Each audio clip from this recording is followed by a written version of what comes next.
ஆம் ஆத்மி கட்சியில் இருந்த ராஜ்யசபா எம்பி ராகவ் சத்தா பாஜகவில் இணைந்த நிலையில் ராகவ் சத்தாவுடன் பஞ்சாபில் உள்ள ஆம் ஆத்மி கட்சியின் 63 எம்எல்ஏக்கள் தொடர்பில் உள்ளதாக தகவல்கள் வெளியாகியுள்ளது. இதனால் பஞ்சாபில் ஆளும் ஆம் ஆத்மி கட்சியின் முதல்வர் பகவந்த் மானின் அரசு கவிழ்கிறதா என்ற கேள்வி எழுந்துள்ளது. அரவிந்த் கெஜ்ரிவாலின் ஆம் ஆத்மி கட்சியில் இளம் தலைவராக இருந்தவர் ராகவ் சத்தா. இவர் அரவிந்த் கெஜ்ரிவாலின் வலதுகரமாக அறியப்பட்டவர். ராஜ்யசபா எம்பியாக இருந்தது மட்டுமின்றி ராஜ்யசபாவில் ஆம் ஆத்மி எம்பிக்கள் குழுவின் துணைத் தலைவராக இருந்தார். இந்நிலையில்தான் சமீபத்தில் ஆம் ஆத்மி ராஜ்யசபா எம்பிக்கள் குழுவின் துணைத் தலைவர் பொறுப்பில் இருந்து அவரை அரவிந்த் கெஜ்ரிவால் நீக்கினார். இதனால் அதிருப்தியடைந்த ராகவ் சத்தா ஆம் ஆத்மி கட்சியில் இருந்து விலகுவதாக அறிவித்தார். அது மட்டுமின்றி விலகிய கையோடு பாஜகவின் தேசிய தலைவர் நிதின் நபின் முன்னிலையில் பாஜகவில் இணைந்தார். அவருடன் ஆம் ஆத்மியின் 7 எம்பிக்களும் பாஜகவில் இணைந்தனர். இப்படியான சூழலில்தான் பஞ்சாபில் நடக்கும் ஆம் ஆத்மி கட்சியின் ஆட்சி கலைகிறதா என்ற கேள்வி எழுந்துள்ளது.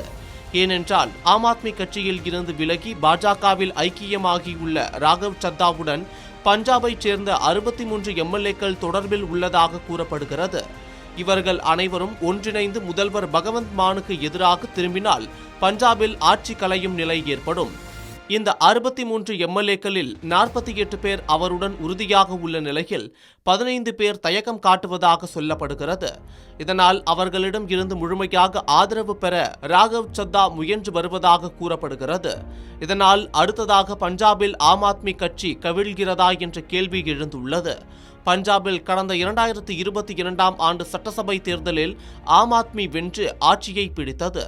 அதன் பதவிக்காலம் 2027ஆம் ஆண்டு வரை தொடங்கும் வரை அங்கு ஆம் ஆத்மியின் ஆட்சி உள்ளது. ஆனால் 63 எம்எல்ஏக்களும் ராகவ் சத்தாவுக்கு ஆதரவளித்து ராஜினாமா செய்தால் முதல்வர் பகவந்த் மான் ஆட்சி கவிழும்.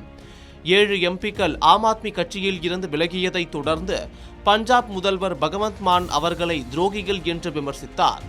மேலும் பாஜக ஆம் ஆத்மி கட்சியை உடைக்க முயற்சிப்பதாகவும் பஞ்சாப் மக்களுக்கு துரோகம் இழைத்து விட்டதாகவும் அவர் குற்றம் சாட்டினார். அவர் எனக்கு எதிராக குறை கூற எதுவும் கிடைக்காத நிலையில் அவர்கள் ஆம் ஆத்மி கட்சியை உடைக்க முயல்கின்றனர். பிரதமர் நரேந்திர மோடி 3 வேளாண் சட்டங்களை திரும்ப பெற வேண்டிய சூழல் ஏற்பட்டதில் இருந்து பஞ்சாப் மீது வன்மம் காட்டி வருகிறார் என்று குறிப்பிட்டார். ஒரு கட்சியில் 2/3 பங்கு உறுப்பினர்கள் பிரிந்து மற்றொரு கட்சியுடன் இணைந்தால் கட்சி தாவல் தடை சட்டத்தின் கீழ் அவர்கள் தகுதி நீக்கம் செய்யப்பட மாட்டார்கள் என சட்ட நிபுணர்களின் கூற்றாக இருக்கிறது. 7 எம்பிக்கள் பாஜகவில் இணைந்ததன் காரணமாக ராஜ்யசபாவில் ஆம் ஆத்மி கட்சி நாடாளுமன்ற உறுப்பினர்களின் எண்ணிக்கை 3ஆக குறைந்துள்ளது.